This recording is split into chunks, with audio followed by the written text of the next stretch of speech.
Dasturimiz davom etadi.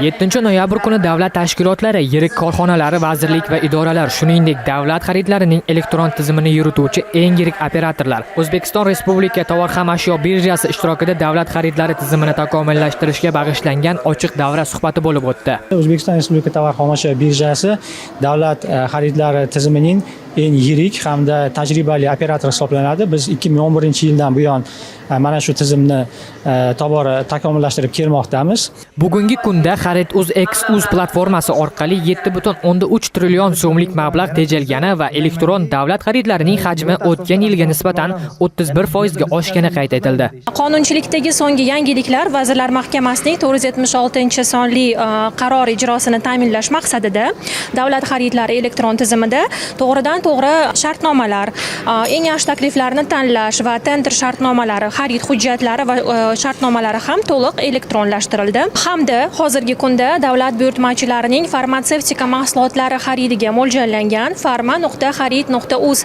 savdo platformasi ishga tushirildi.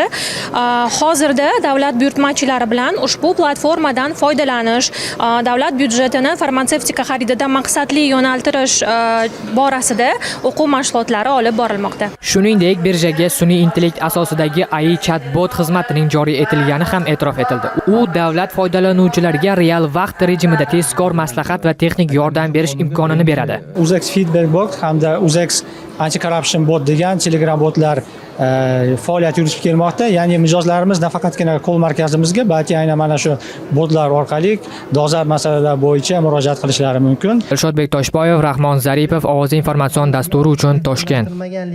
Sababli, ya'ni